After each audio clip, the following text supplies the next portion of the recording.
بسم اللہ الرحمن الرحیم الحمدللہ رب العالمین والصلاة والسلام علی رسولہ الکریم اما بعد۔ آج بتاریخ 18 اکتوبر سن 2021 گروپ سوال شیخ مقصود حفیظہ اللہ سے جوابات سیریز SSMS 473 نشر ہونے جا رہی ہے، امید کے بغور سماعت فرمائیں گے۔ گروپ نمبر 4 کے بقیہ سوالات شیخ محترم۔ پہلا سوال ہے، ساتھی پوچھتے ہیں کہ اگر کوئی عورت اپنی مرضی سے گھر چھوڑ کر بچے کو لے کر اگر چلی جائے اور پولیس والوں کو فون کر کے بتا دے، یورپ میں جیسے کہ ہوتا ہے نارملی یہ بات ہوتی ہے کہ وہاں پر الزام وغیرہ سب لگایا جاتا ہے اور وہ چلی جاتی ہے، اگر وہ چلی جا چکی ہے، سوال یہاں پر یہ ہے کہ اگر وہ چلی گئی ہے تو کیا اس کو طلاق ہو چکی ہے یا وہ میرے نکاح میں ہے؟ اور اگر میں چاہوں کہ میرے نکاح میں رہے کیونکہ وقتاً فوقتاً مجھے اپنے بچے سے ملنے کے لیے سہولت ہو جائے، تو جب اگر میں نکاح میں رکھوں تو کیا میرے اوپر نان و نفقہ خرچ دینا بھی ضروری ہے یا نہیں ہوگا؟ دیکھیے، اس کا بغیر اجازت کے، آپ کی اجازت کے بغیر چلے جانا، یہ تو ظاہر بات اس کے لیے ناجائز ہے، اور اس صورت میں وہ نفقہ اور سکنا کی بھی حقدار نہیں ہے، اور اس کے اوپر واجب ہے کہ وہ واپس آئے۔ لیکن کیا جیسے پولیس کا یہاں حوالہ دے رہے ہیں، کیا عقد نکاح میں کہیں یہ شرط تو نہیں ہے کہ آپ نے اس کو اختیار دیا ہے کہ جب تم چاہے نا تو طلاق لے سکتی ہو؟ اگر اختیار نہیں ہے تو ظاہر بات ہے وہ آپ کی عقد میں ہے، آپ کی بیوی ہے، آپ کی بیوی ہے۔ اب آپ لوگ باہم رضامندی سے اگر اس کو چاہتے ہیں کہ وہ اپنا رہے اور آپ اپنے بچوں کا، تو اس کے ساتھ اپنا معاملہ طے ہو سکتا ہے۔ اس لیے کہ غیر رضامندی سے گئی ہے تو اس ناحیے سے اس کا نفقہ اور سکنا نہیں ہے۔ اب ہر شہر کا، ہر ملک کا کیا اپنا نظام ہے، وہ الگ مسئلہ ہے، لیکن شرعی طور پر جو آپ کی اجازت کے بغیر گئی ہے اور ناشد ہے یعنی مخالف ہے، تو وہ نفقہ اور سکنا کے حقدار نہیں ہے کہ نہیں؟ لیکن ایک باہمی اتفاق کے ساتھ اگر آپ یہ کہتے ہیں کہ ٹھیک ہے بھائی، آپ میرے ہی عقد میں رہو، میں اپنے بچوں کا خرچہ تمہیں دوں گا لیکن تمہارا خرچہ نہیں دوں گا، تو یہ تو معاملہ یہ ہے کہ باہمی کیسے معاملہ طے ہوتا ہے۔ جی، یہاں پر انہوں نے ایک جملہ لکھا ہے، اس کا کیا مطلب ہے کہ یہاں پر آلریڈی اسے پالیسی سے خرچہ بھی مل رہا ہے یا کچھ اس طریقے سے گورنمنٹ سے؟ ہو سکتا ہے گورنمنٹ سے پیسہ مل رہا ہے، تو ظاہر بات ہے آپ سے کسی چیز کی حقدار نہیں ہے وہ۔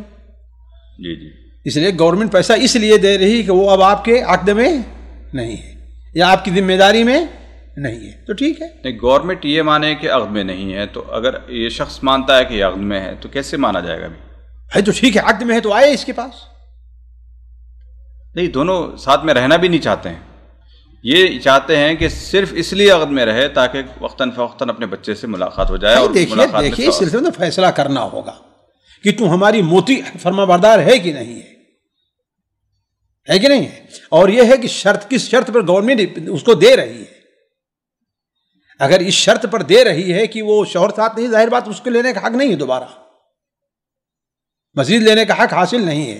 خیر، یہ تو بات سمجھ میں آ گئی، یہ لینے دینے کا تو مسئلہ چلیں اتفاق سے ہو جائے گا، لیکن جس نقطے پہ بات ہو رہی ہے وہ یہ ہے کہ وہ نکاح میں رہے گی یا نہیں رہے گی؟ بھائی رہے کیوں نہیں، جب تک طلاق نہیں دیتا نکاح میں رہے گی، اللہ کہ قاضی دونوں درمیان فسخ کرائے۔ نہیں، گورنمنٹ کے حساب سے جب وہ چھوڑ کے چلے گئی اور پولیس کو فون کر دیا کہ ہم نے اس کا اعتبار نہیں ہے، اور اس کو پیسہ بھی مل رہا ہے اسی وجہ سے، اعتبار نہیں، وہ گنہگار ہے شرعی طور پر، لیکن اس کے عقد میں اس کی بیوی ہے جب تک کہ طلاق نہیں دیتا۔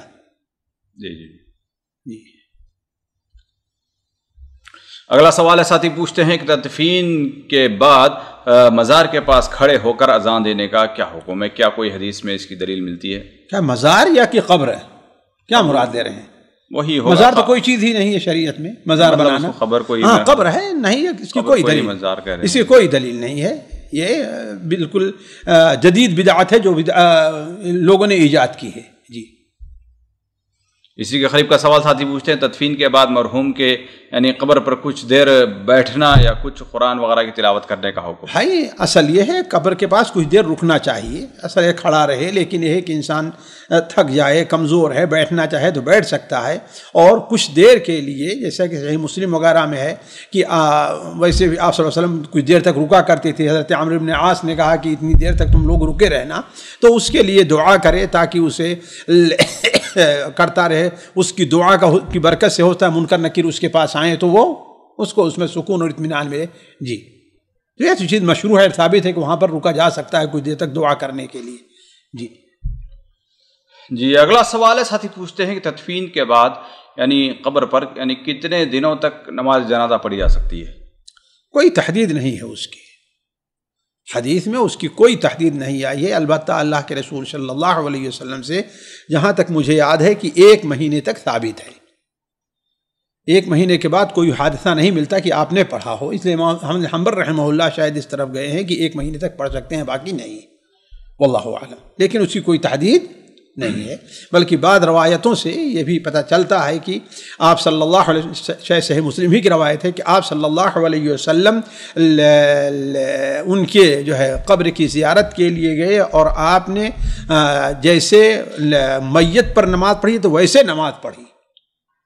اب یہ بعض روایتوں سے پتہ چلتا ہے کہ یہ مسجد نبوی کا واقعہ، بعض روایتوں کہ آپ صلی اللہ علیہ وسلم زیارت کو وہاں پر گئے، تو اگر جو ہے یہ معلوم ہو جائے کہ ہاں آپ زیارت تو گئے تھے تو اس کا مطلب ہے کہ 8 سال گزر چکے تھے۔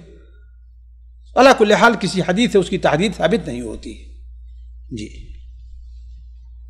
اگلا سوال ہے، ساتھی پوچھتے ہیں کہ بال لمبے کتنے رکھ سکتے ہیں؟ سنت کیا ہے اور اس میں عادت کیا ہے، اجازت کیا ہے؟ جہاں تک میں سمجھتا ہوں بال کا رکھنا نہ رکھنا یہ سنت میں داخل نہیں ہے۔ اس وقت عام طور پر لوگ بال رکھا کرتے تھے، آپ صلی اللہ علیہ وسلم کے بال کبھی لمبے ہو گئے کبھی چھوٹے رہ گئے، آپ صلی اللہ علیہ وسلم کے بال بھی رہا کرتے تھے کہ وفرا ہے کبھی جمہ ہے، جیسے ہوا کرتے ہیں، یعنی کبھی کندھے تک ہے کبھی آدھے گلے تک ہے اور کبھی جو ہے وہ اور اوپر تک ہے، تو آپ صلی اللہ علیہ وسلم کے بال مختلف رہے ہیں، لیکن اسے سنت اس لیے نہیں کہیں گے کہ یہ محض امور عادات میں ہے، اور کسی بھی حدیث میں اللہ کے رسول صلی اللہ علیہ وسلم نے بال رکھنے کی اہمیت اور فضیلت نہیں بیان کی ہے، بات رکھنے کی اہمیت اور فضیلت نہیں بیان کی ہے، بلکہ بعض روایتوں سے پتہ چلتا ہے کہ یہ معاملہ بالکل عام ہے۔ جیسے آپ صلی اللہ علیہ وسلم جب حضرت جعفر رضی اللہ عنہ کی شہادت ہوئی تھی تو آپ ان کے گھر گئے تو ان کے بچوں کے بال بڑے ہوئے تھے، تو آپ نے حجام کو بلا کر کے ان کے بالوں کو چلا دیا۔ اسی طریقے سے ایک بچے کو آپ نے دیکھا کہ اس کا بال آدھا موڑا ہوا ہے اور آدھا باقی ہے، تو آپ نے فرمایا یا تو پورا موڑو یا تو پورا چھوڑ دو، تو معلوم ہوا کہ یہ دونوں چیزیں کیا ہیں، جائز ہیں۔ تو اب یہ دیکھا جائے گا کہ ہاں اس وقت یعنی عام لوگ خصوصاً اہل علم اور اہل صلاح اور تقوی کا عام عمل کیا ہے۔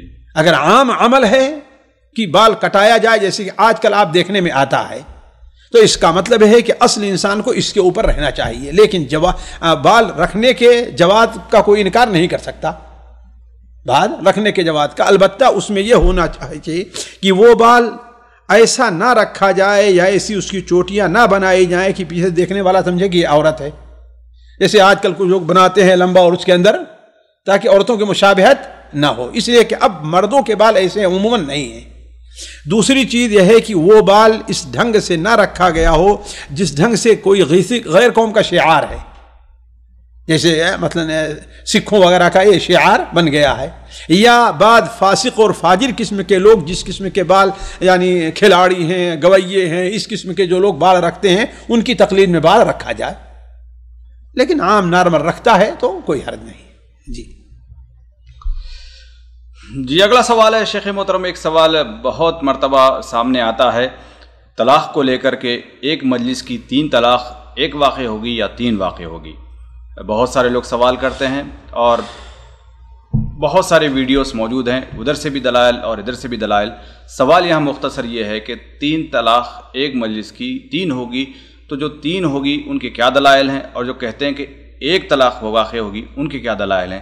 تھوڑا واضح فرما دے تاکہ سامعین کو فائدہ ہو۔ دیکھیے اب اس سلسلے میں بڑی لمبی گفتگویں ہو چکی ہیں، اب مزید اس میں کہنا بالکل تحصیل حاصل ہے، اس پر میں کچھ مزید نہیں کہہ سکتا۔ اب ظاہر البتہ یہ ہے کہ جو لوگ یہ کہتے ہیں کہ ایک مجلس کی 3 طلاق ایک واقع ہوگی، ان کی سب سے اہم دلیل حضرت عبداللہ ابن عباس رضی اللہ تعالی عنہما کہ وہ حدیث ہے جو صحیح مسلم وغیرہ میں، سنن ابو داؤد میں بالکل صراحت کے ساتھ ہے کہ آپ صلی اللہ علیہ وسلم زمانے میں حضرت ابوبکر کے، حضرت عمر کے ابتدائی زمانے میں ایک مجلس کی 3 طلاق ایک ہوا کرتی تھی، لیکن حضرت عمر رضی اللہ تعالی عنہ نے کہا کہ ایک ایسی چیز جس کے بارے میں اللہ تعالیٰ نے انہیں رخصت دی تھی، آسانی رکھی تھی، لوگ اس کا ناجائز فائدہ اٹھانا شروع کر دیے، تو میں اگر کسی نے کیا تو میں ایک مجلس کی 3 طلاق کو 3 نافذ کر دوں گا، اور پھر ایسا کیا بھی آپ نے۔ تو اس سے اصل چیز یہ معلوم ہوتی ہے کہ حضرت عمر رضی اللہ تعالی عنہ نے کے زمانے میں ایک مجلس کی 3 طلاق کو انہوں نے توبیخاً اور بطور تعزیراً قرار دیا تھا، نہ کہ بطور شرعاً قرار دیا تھا۔ اور حاکم وقت کو یہ اختیار ہے کہ کسی ایسی چیز میں دین کے معاملے میں لوگ تلاعب سے کام لینے لگیں تو وہ اس کو جو ہے اس کے اندر اس قسم کی پابندیاں لگا سکتا ہے، جس کی بہت سی مثالیں مل سکتی ہیں، ہے کہ نہیں ہے؟ تو یہ اصل دلیل بنیادی ہے۔ اس کے علاوہ رکانہ والی حدیث ہے جو سنن ابو داؤد میں ہے، اور وہ تمام طرق کو جمع کیا ہے تو حسن کے درجے کو پہنچ جاتی ہے، تو جس سے معلوم ہوتا ہے کہ اصل یہ ہے کہ ایک مجلس کی 3 طلاق کیا ہے، وہ ایک ہی ہے۔ خاص طور پر اگر وہ ایک الفاظ میں دی گئی ہے، تجھے ہم 3 طلاق دیتے ہیں، تجھے ہم 100 طلاق دیتے ہیں، تجھے ہم 50 طلاق دیتے ہیں، جیسے ہوتا ہے جذبات میں آ کر کے، تو وہ ایک واقع ہوگی۔ اس خود اللہ تعالیٰ قرآن میں فرماتا ہے الطلاق مرتان، اور مفسرین اس میں تمام اسی طرف گئے ہیں، مرتان اے مرتن بعد مرتين، ہے کہ نہیں؟ یہ اصل طلاق ہے، نہ یہ کہ 2 بار طلاق 3 بار طلاق دینا۔ اور یہی تفسیر اگر آپ دیکھیں، یا ایھا النبی اذا طلقتم النساء فطلقوهن لعدتهن، اب اس کی تفسیر میں جو حدیث حضرت عبداللہ ابن عمر کی ہے، عبداللہ ابن عمر کی ہے، اس کو بھی دیکھیں تو آپ نے جو طریقہ بتایا ہے کہ یہ اس طریقے سے ہے، تو اصل بھی یہ ہے، اور اس کو سب مانتے بھی ہیں کہ سنت کا طریقہ یہی ہے، سنت، اور وہ بدعی طریقہ ہے۔ لیکن اب بدعی طریقہ ہے تو واقع ہوگا کہ تینوں واقع ہو جائے کہ نہیں، تو کچھ جو لوگ عموماً جیسے جمہور علماء اسی طرف، بلکہ جمہور کبیر اس طرف گئے ہیں کہ ایک مجلس کی 3 طلاق حضرت عمر کے زمانے میں جب نافذ ہو گئی تو اب نافذ ہے۔ اور جو ایسے علماء اہل حدیث ہیں اور ان کے بہت سے مقتدا آگے تک پائے جاتے ہیں صحابہ و تابعین کے زمانے سے لے کر کے، کہ وہ یہ ہے کہ نہیں، حضرت عمر رضی اللہ تعالی عنہ نے یہ مصلحت کے طور پر کیا تھا، اور حاکم وقت کو یہ اس سے اختیار حاصل ہے کہ علیکم بسنتی و سنت الخلفاء الراشدین المہدیین، کہ اگر حاکم وقت دیکھے تو ایسا کر سکتا ہے، لیکن اصل کیا ہے، وہ سنت نبوی ایک، یہ ہے اصل۔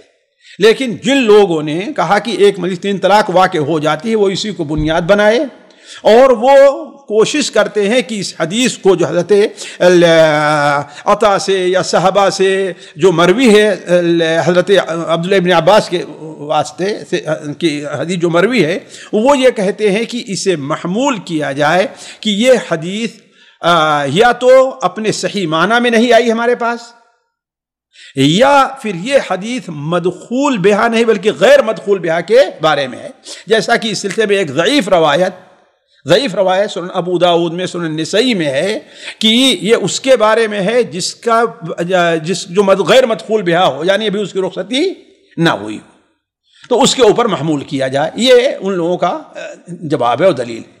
جی نہیں، وہ لوگ جو یہ کہتے ہیں کہ یہ اجماع کے خلاف ہے، اور بالکل تمام چاروں ائمہ اور تمام علماء، حتیٰ کہ بس یہ 7ویں 8ویں صدی میں امام ابن تیمیہ رحمۃ اللہ علیہ کا بس یہ اجتہاد ہے، ان کی اجتہادی غلطی ہے۔ بھائی دیکھیے، اب یہ کوئی دلیل نہیں ہے ان کے پاس، یہ دعویٰ کرنا میں نہیں سمجھتا کہ یہ صحیح ہے۔ اگر امام ابن القیم رحمہ اللہ کتاب اغاثۃ اللحفان پڑھ لیے ہوتے تو یہ ان کے شبہات زائل ہو گئے ہوتے۔ دیکھیے، میں یہ نہیں کہتا کہ وہ جس موقف میں ہے ان کی تردید اصل نہیں ہے، وہ ہو سکتا ہے کہ اللہ انہیں کا موقف صحیح ہو، لیکن یہ دعویٰ کرنا کہ امام ابن تیمیہ رحمہ اللہ نے اجماع کے، آپ یہ کہیے کہ ائمہ 4 کے مسلک کا خلاف کیا ہے تو ٹھیک ہے، لیکن اجماع کے خلاف میں یہ نہیں سمجھتا، اس لیے کہ بہت سے دلائل پائے جاتے ہیں۔ خود امام طحاوی رحمہ اللہ جو امام ابن تیمیہ سے بہت پہلے ہیں، صاف الفاظ میں کہا وقال قوم، ایک قوم نے کہا ہے کہ ایک اگر بار طلاق دیتا ہے تو ایک ہی واقع ہوگی۔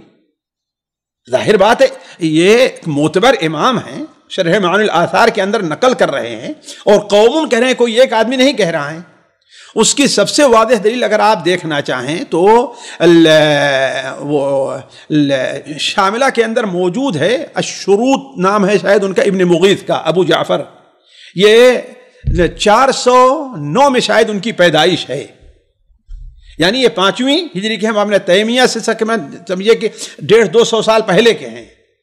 وہ اپنے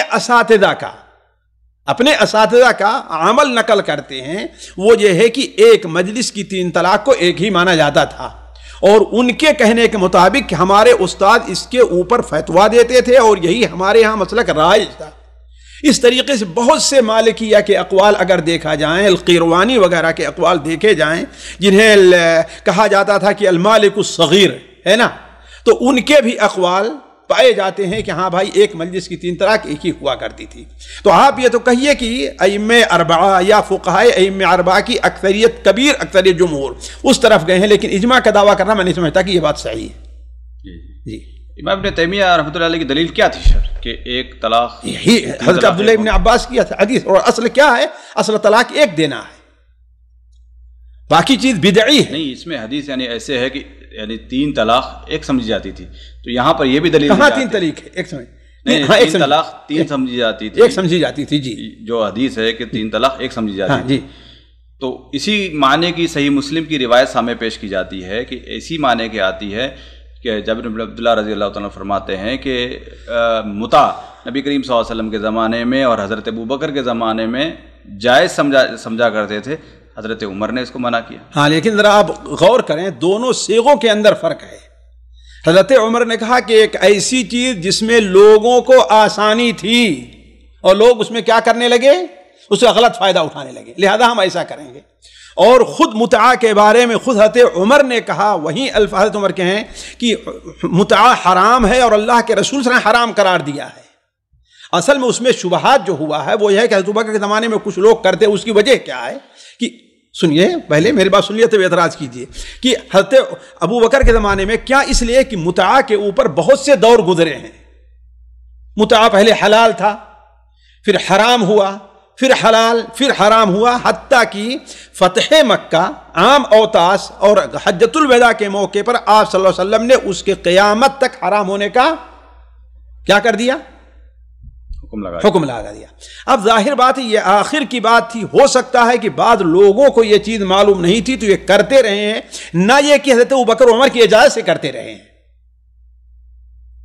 حضرت ابوبکر عمر اور طلاق کے بارے میں صیغے بالکل مختلف ہیں۔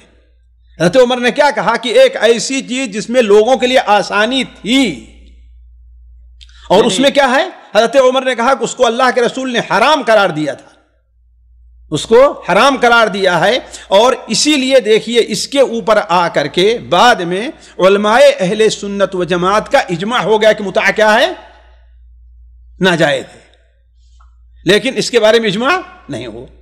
تو دونوں جو حدیثیں ہیں ان کے عموم کو بھی تو دیکھیے آپ۔ نہیں، اس سے جو دلیل لی جاتی ہے کہ صحابی کی سمجھ تھی وہ نبی کی سمجھ نہیں تھی، یہ اس کا کیا جواب؟ یہ کہاں ہے؟ حضرت عمر کے الفاظ تو دیکھیے نا کہ ایک ایسی چیز جس کو اللہ، جس میں لوگوں کے لیے آسانی تھی کہ ایک مجلس کی 3 طلاق کو ایک ہی سے جو مشہور عبداللہ ابن عباس کی، وہ کیا ہے؟ تو وہی ہے، حضرت عباسی کی حدیث ہے کہ ایک مجلس کی 3 طلاق حضرت اللہ کے رسول زمانے میں ایک مانی جاتی تھی، ایک مانی جاتی تھی۔ کیا مانا ہے کہ لوگ مانتے تھے؟ یہ نہیں کہا کہ لوگ مانتے تھے، کہا ایک مانی جاتی تھی، گویا یہ شریعت تھی حضرت ابوبکر کے زمانے میں، حضرت عمر کے زمانے میں۔ لیکن حضرت عمر نے کیا کہا کہ ایک ایسی چیز جس میں لوگوں کے لیے اللہ نے آسانی رکھی تھی، اس کا لوگ غلط فائدہ اٹھانے لگے، لہذا اگر اب مجھے ایسی خبر ملی تو میں 3 طلاق کو ایک ہونے کو حکم دے دوں گا۔ تو دونوں کے صیغے قطعاً مختلف ہیں، اس میں امکان ہے غلطی کا کہ ہاں جن کو یہ خبر نہیں پہنچی تھی کس کی متعہ کے حرمت کی، وہ لوگ کرتے تھے۔ کہا قطعاً مختلف ہے۔ جی ہاں، قطعاً مختلف ہے۔ قطعاً بولیں گے مکمل مختلف ہے؟ قطعاً کا یہی معنی ہے نا، یعنی بالکل واضح اور قطعی فیصلہ یہ ہے کہ مختلف ہے۔ جی ہے کہ نہیں؟ جی وہ مختلف ہے، اس سے نہیں اس پر قیاس کیا جا سکتا۔ جی تو اس میں یہاں پر اور ایک بھی جو اشکال پیش کرتے ہیں، جیسے کہا آپ نے کہا کہ حضرت عمر رضی اللہ تعالیٰ عنہ کا یہ فیصلہ ہے، جی اس پہ کہتے ہیں کہ حضرت عمر رضی اللہ تعالیٰ عنہ کا یہ فیصلہ نہیں تھا، بلکہ انہوں نے نبی کریم صلی اللہ علیہ وسلم کا جو فیصلہ تھا اس کو نافذ کیا۔ اگر فیصلہ حضرت عمر کا تھا تو یہ تو دین میں تحریف ہوئی۔ دین میں تحریف نہیں ہے، حاکم وقت کو یہ اختیار ہے۔ بعض چیزیں جس کا لوگ غلط فائدہ اٹھانے لگیں، حاکم وقت اس کے اوپر پابندی لگا سکتا ہے، اور یہ حکم نہیں کہا کہ میں کہتا ہوں یہ شریعت ہے۔ اب مثال کے طور پر شیخ، اسے ہو یہاں پر ایک کیا ہے، خرید و فروخت کے اندر بے نامہ کیا ہے، اس کی ایک اجازت ہے، لیکن اب اس کی وجہ سے لوگوں میں بڑا لڑائی شروع ہو جائے، اختلاف شروع ہو جائے، تو حاکم کہتا ہے میں اس کو نہیں کہتا ناجائز نہیں ہے، لیکن یہ ہے کہ یہ ایک مصلحت ہے کہ اس کو اس وقت، جیسے ابھی دیکھ لیجیے آپ یہ جو اس کا مسئلہ آیا ہے ابھی کرونا میں، کیا ہے، جماعت کے اندر دوری کا مسئلہ ہے، کوئی نہیں کہتا ہے یہ، لیکن کیا ہے ایک مصلحت اس میں ہے، لہذا اس کو ہم، اب آپ کیا کہیں گے، اللہ کے رسول صلی اللہ علیہ وسلم تو یہ کہتے ہیں کہ ہاں سد الخلل، اور حاکم ہمیں دیکھو شریعت بدل دے رہا ہے۔ شریعت بدل نہیں رہا ہے، وہ لوگوں کی مصلحت، لوگوں کو فائدہ کیا ہے اس میں ہے، اور ایک بسا اوقات جہاں پر ضرر ہو وہاں پر ایک واجب چیز نہ ہو تو کسی مجبوری کی بنیاد پر اس واجب کو چھوڑا جا سکتا ہے۔ یعنی حاکم وقت کو یہ اختیار ہے کہ حلال کو حرام اور حرام کو بھائی حلال کر دے۔ اولا عام حاکم نہ لیجیے، علیکم بسنتی وسنت خلفائے الراشدین، حضرت عمر کے بارے میں، ان لوگوں کے بارے میں فرمایا ہے، تو ان کو آج کے دوسرے حکام کے اوپر یہ تھوڑی حکم لگ جائے گا۔ اس لیے ہم نے کہا کہ اگر کوئی اور ایسی مثال ملتی ہے؟ بالکل ملتی ہے، لیکن وقت میرے ذہن میں نہیں ہے مثال، میں ایک بار تلاش کرنے لگا تو مجھے بعد مثالیں ملی کہ حضرت عمر رضی اللہ عنہ ایسا کیا اور چیزوں کے بارے میں، اور احناف اس کو نہیں قبول کرتے۔ مثال کے طور پر دیکھ لیجئے، احناف جو ہے، اور بسر دست آگے مثال، حضرت عمر رضی اللہ تعالی عنہ حج تمتع سے منع کرتے تھے، حج تمتع سے تھے حضرت عمر، لیکن احناف مانے کے منع کرتے تھے، ناجائز ہے۔ وہ بعد میں اس کو کہا کہ میں یہ نہیں کہتا کہ یہ ناجائز ہے، اسی لیے حضرت عبداللہ ابن عمر نے کہا کہ میں اپنے باپ کی بات مانوں کہ اللہ کے رسول کی بات مانوں تمتع کے بارے میں، ہے کہ نہیں؟ حضرت عمر نے اس کا کہا میں نہیں کہتا، لیکن میں یہ چاہتا ہوں کہ لوگ اس حرم کے احترام کو باقی رکھیں اور ہر نسک کے لیے اپنے ہی گھر سے مستقل اس کے لیے سفر کریں، نہ کہ ایک سفر میں دونوں نپٹا دیں۔ تو یہ تو ایسا ہو سکتا ہے، اور بھی بہت سی مثالیں ہیں، لیکن وقت میرے ذہن میں نہیں ہے۔ یہ کہا جاتا ہے جیسے وہ واقعہ مشہور ہے کہ حضرت عمر رضی اللہ تعالیٰ نے مہر کی مقدار مقرر، وہ تو علی کل حال مجھے معلوم ہے، لیکن وہ لوگ بھی مانتے ہیں، لیکن میرے نزدیک ہم نے پڑھا ہے علماء سے کہ اس کی سند صحیح نہیں ہے، اس قصے کی، اس واقعے کی سند صحیح نہیں ہے، لیکن اگر واقع ہو جائے تو ایک دوسرا واقعہ ہے، اگر صحیح ہو جائے تو نہیں، صحیح ہو جائے وہ تو رجوع کر لیا نا حضرت عمر رضی اللہ عنہ نے، لیکن اگر صحیح ہو جائے تو مطلب یہ ہوا کہ یعنی ایک چھوٹی چیز حضرت عمر نے رجوع نہیں کیا، حضرت عمر نے کہا کہ رجوع کیا، حضرت عمر نے کہا کہ تمام فقیہ، حضرت عمر ایک عورت ہی فقیہ ہے بس، لیکن رجوع کہاں کیا اپنے قول سے؟ وہ تو اس کی تعریف کی، اس کی جرأت کی تعریف کی، اور اس کی تعریف کی، نہیں کہ رجوع کیا حضرت عمر نے، حضرت عمر نے رجوع نہیں کیا، نہیں رجوع کیا۔ اولا تو وہ قصہ ہی جو ہے وہ محل نظر ہے۔ جی اسی کے اندر اور ایک دلیل پیش کی جاتی ہے، اور ایک جو حدیث پیش کی جاتی ہے، اس کا کیا جواب مل سکتا ہے شیخ محترم کہ حضرت عمیر عجلانی رضی اللہ تعالیٰ عنہ طلاقی کا مسئلہ لے کر آئے ہیں آپ؟ کیا حضرت بہت سارے جو اشکالات ہیں میرے پاس میں بلا سامنے، اس کو آپ کے اسی مجلس میں دیکھیے، حضرت عویمر العجلانی جن کا اس کا مسئلہ ہے وہ لعان کا ہے، اصل چیز تو یہ ہے کہ وہ حدیث جس میں یہ کہا جاتا ہے طلق ثلاثا من غیر ان یأمرہ النبی صلی اللہ علیہ وسلم، پوری حدیث کی بورڈ تو غور کریں، ہے کہ نہیں؟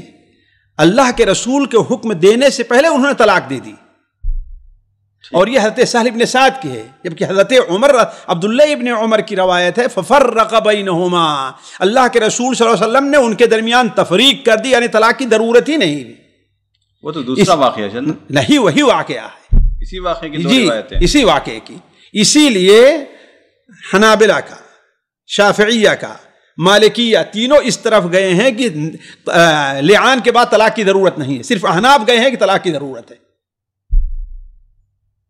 تو صرف اس جو جملے سے وہ پکڑتے ہیں وہاں پر کہ اللہ کے رسول میں اگر اس کو اپنے نکاح میں رکھوں اب اس کے بعد، ہاں تو یہی تو اس لیے کہ وہ یہ بسا اوقات دیکھیے آدمی ہوتا ہے جذباتی رہتا ہے، یعنی کسی طریقے سے بالکل ہم اس کو ختم کرنا ہے، تو وہ موقف رہا ہے حضرت کس کا، عمر العجلانی کا۔ ورنہ خود سوچئے آخر لعان کا فائدہ کیا ہوا؟ اگر اب طلاق دینے کی ضرورت پڑے لعان کا فائدہ کیا ہے؟ اصل لعان جب جانتے ہیں کہ لعان کی تفریق جو ہے وہ طلاق کے مقابلے میں اقوی اور اشد ہے، یعنی وہاں پر وہ صحابی یہ نہیں سمجھ رہے تھے کہ ابھی تک میرے نکاح میں ابھی تک میرے نکاح میں ہے، نہیں سمجھ رہے تھے، نہیں وہ سمجھ رہے تھے کہ میرے نکاح میں ہے، تبھی تو انہوں نے طلاق دے دیا۔ حالانکہ اللہ کے رسول صلی اللہ علیہ وسلم نے یہ کہنے کا مطلب یہ ان کا اپنا اجتہاد تھا نا کہ اللہ کے رسول کا حکم تھا تم طلاق دو۔ حضرت عبداللہ ابن عمر کیا ہے فرق بینہما، اللہ نے تفریق کرا دی۔ تو اسی لیے ائمہ ثلاثہ کا موضوع اس سلسلے میں حضرت عبداللہ ابن عباس کی جو سنن ابو داؤد وغیرہ میں ہے اس سے پتہ چلتا ہے کہ اللہ کے رسول صلی اللہ علیہ وسلم نے ان کے طلاق دینے سے پہلے ہی تفریق کرا دی تھی، ایک چیز۔ دوسری چیز، اگر یہ مانا جائے تو ذرا آپ غور کریں، احناف کے ہاں ایک مجلس کی 3 طلاق یہ گناہ کبیرہ ہے، یہ گناہ ہے، تو اللہ کے رسول نے منع کیوں نہیں کیا ان کو کہ نہیں تم 3 طلاق کے ساتھ نہ دو؟ حالانکہ آپ شارع بن کر کے آئے تھے نا۔ آپ صلی اللہ علیہ وسلم خاموش اس لیے ہوئے کہ ایک تو جذباتی تھے، دوسرے وہاں اس کا موقع محل ہے ہی نہیں اب طلاق کا۔ اسی لیے امام بخاری رحمہ اللہ حدیث پر باب باندھا ہے، باب من اجاز الطلاق ثلاثا، جیسے شافعیہ کا مسئلہ ہے، باب اس بیان میں کہ ایک ساتھ 3 طلاق دینا جائز ہے کہ نہیں ہے؟ اور احناف کے نزدیک کیا ہے؟ وہ ناجائز اور حرام ہے۔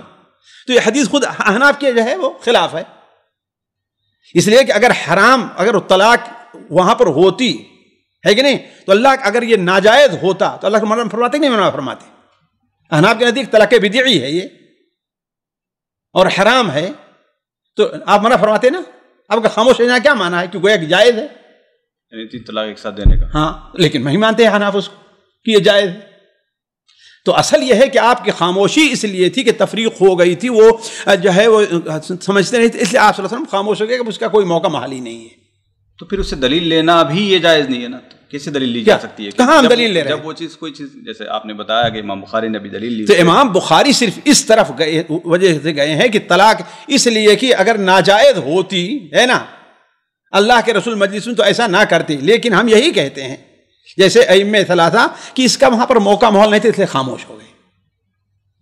جی تو دوسری روایت کہیں ایسے ثابت ہوتی ہے کہ جس سے صراحتاً کے لعان سے کے بعد طلاق کی ضرورت نہیں ہے؟ لعان اسی حدیث حضرت عبداللہ بن عمر وغیرہ جو روایت ہے اس میں صاف ہے کہ فرق بینہما، الگ تفریق کر دی ان دونوں کے درمیان۔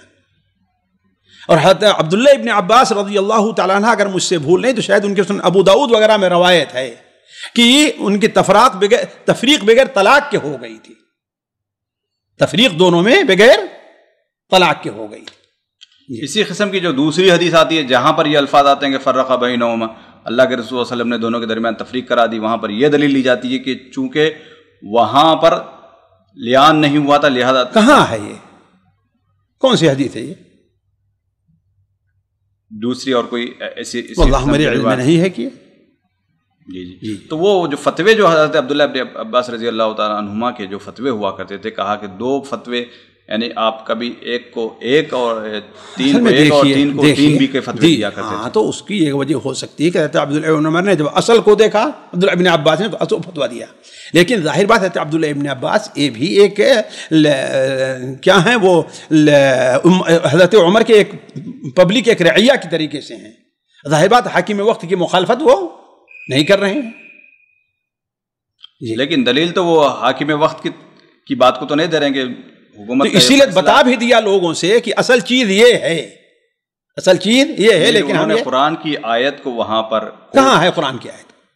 عبداللہ ابن عباس کے فتوے کے اندر قرآن مجید کی سورہ طلاق کی آیت من یتق اللہ والی جو ہے، بھائی دیکھیے ایک عام لفظ ہے، مفسرین کی تفسیر کی طرف جائیے تو وہ اس سے قطعاً مختلف تفسیر کرتے ہیں، یہ بھی اس کے اندر داخل ہوتا ہے۔ یہ دیکھیے ہمیں یہ چاہیے کہ ہم وہاں پر صراحت النص پیش کریں، یہ صرف اشارت النص ایک آپ کا ہے، جہاں پر صراحت النص موجود ہے وہاں پر اشارت النص سے کام نہیں چلتا ہے۔ اب صراحت النص لے آئیے کوئی کہ اللہ کے رسول صلی اللہ علیہ وسلم نے ایسا کر دیا ہو. جی ان کی تو سب سے بڑی تو دلیل یہی ہے کہ کوئی صحیح دلیل ہے ہی نہیں صاف ہے. اس کو کیا کہیں گے آپ؟ اس کو تو پھر وہی صحیح مسلم میں متوالی حدیث تو دیکھیں دونوں بس وہی ہے ہمارا جواب. اب خود یہ ہے کتنا فرق ہے دونوں میں. کیا اس کے بارے میں کہیں وارد ہے حضرت عمر سے ایک ضعیف روایت بھی کہ حضرت عمر رضی اللہ عنہ یہ کہا ہو کہ ایک مجلس کی 3 طلاق 3 ہوتی ہے اللہ کے رسول کا، جبکہ اس میں آپ حضرت عمر سے کیا ثابت ہے کہ حضرت عمر نے کہا کہ حرام ہے، اللہ کے رسول نے حرام قرار دیا اس لیے ہم حرام قرار دے رہے ہیں. اور یہاں پر کیا کہہ رہے ہیں کہ اللہ کے رسول کے زمانے میں جائز تھی لیکن جی شیخ محترم اگلا سوال ہے اسی کے قریب کا ساتھی پوچھتے ہیں کہ بنا نیت کے اگر طلاق اگر کوئی دے تو اس کا کیا حکم بنتا ہے؟ یعنی نیت نہیں ہے اور طلاق کے الفاظ نکال دیے. بھائی دیکھیے نیت نہیں ہے، طلاق کے الفاظ یہ اپنے طور پر بیوی کو سنا رہا ہے، یعنی بیوی کو طلاق دے رہا ہے اور بعد میں کہتا ہے کہ ہم نے ہماری نیت نہیں، یہ نہیں مانا جائے گا، یہ نہیں مانا جائے گا. یعنی طلاق واقع ہو جائے گی. طلاق ثلاث جدہن جد وہزلہن جد. یہ کوئی تلاؤ تھوڑی ہے کہ ہاں بھائی میری نیت نہیں تمہیں طلاق دینے کی. جی جی جی. اگر اس میں کنائے والے جو الفاظ ہیں، ہاں تو کنائے والے الفاظ طلاق واقع نہیں ہوگی، ہونا کی ضرورت ہے کہ نیت ہو وہاں پر. ٹھیک ہے ہمارے گھر سے چلے جاؤ، ہمارا تمہارا کوئی تعلق نہیں ہے، تم آزاد ہو، تم آزاد ہو جاؤ. اس قسم کے الفاظ جو کنائی ہیں ٹھیک ہے استعمال کر سکتا ہے اس کو ڈرانے دھمکانے کے لیے. چلو اپنا بستر اٹھاؤ جاؤ. جی جی جی ہمارے ساتھ نہیں رہنا چاہتے تو اپنا بستر اٹھاؤ جاؤ. جی جی. اسی کے قریب کا سوال ساتھی پوچھتے ہیں کہ اگر شوہر یہ کہہ دے کہ اگر تم نے اگر یہ کام کیا، یعنی تم اپنے میکے چلی گئی یا تم بازار چلے گئی یا تم نے کوئی چیز خرید لیا تو تمہیں طلاق ہے، تو اگر اس نے وہ چیز خرید لیا یا گھر چلے گئی یا کسی جگہ چلے گئی تو واقع ہوگی یا نہیں ہوگی؟ اصل یہ ہے کہ طلاق واقع ہو جائے گی، اصل یہ ہے کہ طلاق واقع ہو جائے گی. لیکن ایک صورت یہاں پر ہو سکتی ہے کہ اب یہ دیکھا جائے کہ اس کا مقصد اور ارادہ کیا ہے. اگر اس کا مقصد ارادہ یہ رہے کہ یہ اس طریقے بغیر اس کے یہ ماننے والی نہیں ہے، اپنی بات پڑی رہے گی جب میں ایسا ہوں تبھی مانے گی اور میں اس کو چھوڑنا نہیں چاہتا، تو گویا کہ یہ قسم کے معنی میں ہے. یہ امام ابن تیمیہ کی رائے ہے، لیکن میں یہ کہتا ہوں کہ اس چیز کو عام نہ کیا جائے، اس چیز کو عام نہ کیا جائے. یہ خاص کوئی آدمی آئے کسی مفتی کے پاس اور وہ دیکھے کہ فعلاً وہ اس سے، ورنہ ہر آدمی کہے گا میری نیت تو یہ نہیں تھی. جانتے ہیں آج لوگوں کے درمیان سے تقویٰ اور یہ چیزیں کیا ہیں وہ کم ہوتی جا رہی ہیں. تو یہ اصل یہ ہے کہ ہاں ٹھیک ہے چلی گئی طلاق واقع ہو گئی. اس کی کیا دلیل؟ کس کی؟ اس لیے کہ بنا نیت کے اگر طلاق جو کہتے ہیں شیخ ابن باز وغیرہ فتویٰ ہے میرے خیال سے، اصل میں شیخ ابن باز وغیرہ نے کہا کہ اصل مقصد اس کا وہاں پر طلاق نہیں روکنا ہے. یہ نہیں کہا تجھے طلاق ہے، کیا ہے روکنا ہے، معلق کیا ہے نا. لیکن وہاں پر جب وہ کہا تجھے ہاں بھائی تجھے طلاق ہے ہنس کر کے، تو گویا میرا مذاق، تو ظاہر اس میں صراحتاً نص آیا ہے ثلاث جدہن جد وہزلہن جد. لیکن وہاں پر انہیں تجھے طلاق کہا کہ اگر ایسا کیا تو طلاق دے دوں گا، طلاق ہو جائے گی. لیکن اصل کیا ہے، مقصد کیا ہے، وہ اصل تاکید روکنا اس کا مقصد ہے. جی تو یہ دلیل کہاں سے لاتی ہیں شیخ، جو نیت سے طلاق ہوگی یا نیت سے نہیں طلاق ہوگی؟ تو علماء کرام دلیل کہاں سے لاتے ہیں قرآن و سنت سے اس کی؟ کہتے ہیں کہ انما الاعمال بالنیات. تو جب صاف جو الفاظ ہیں تو الفاظ ہیں، دیکھیں وہاں پر اس کو لفظ بولنے کی اس کی نیت ہے، وہ نیت کر رہا ہے لفظ بولنے کی کہ نہیں کر رہا ہے وہ. اور یہاں جو ہے وہ اصل کیا کہتے ہیں کہ یہاں اصل میں وہ اس کی نیت جو ہے وہ زبان سے طلاق نہیں بلکہ اس کے روکنے کی ہے. یہ فرق کرتے ہیں. تو علماء حناف اس کو کیوں نہیں مانتے پھر؟ بھائی اصل یہی ہے کہ اس نے کہا نہیں ماننا چاہیے، اور صرف علماء حناف نہیں بلکہ جمہور کبیر علماء یہی نہیں مانتے ہیں اس کو. یہ بھی اجماع کہتے ہیں لوگ. جی کہتے ہیں جمہور کبیر نہیں مانتے ہیں. اس لیے میں کہتا ہوں کہ اس کو جو ہے عام نہیں، کوئی خاص آدمی ہو کسی مفتی کے پاس جائے اور سمجھے کہ ہاں بھائی اس میں سنجیدگی ہے، یہ تلاعب نہیں ہے تو ٹھیک ہو سکتا ہے، ورنہ نہیں. کہ اس سے بار بار اسے روکا بھی گیا، کئی بار منع بھی کیا گیا، پھر بھی نہیں مانی، تو ہم نے کہا بغیر اس اسلوب کے وہ نہیں مانے گی تو ٹھیک ہے، بتائیے مجبور ہے کسی کا قول یہ استعمال کر لے تو، ورنہ ظاہر بات ہے ہم جیسے چھوٹے آدمی کو اس کا فتویٰ نہیں دیتا. یعنی اگر کوئی ہمارے پاس سوال کرے، شیخ کہے کہ شیخ ہم نے بیوی سے کہا تھا کہ اگر تو اپنے میکے چلی جائے تو تمہیں طلاق ہے، تو اب کیا کریں؟ ہم کہیں ٹھیک ہے جاؤ قاضی کے پاس جاؤ، کیا فیصلہ کرتا ہے.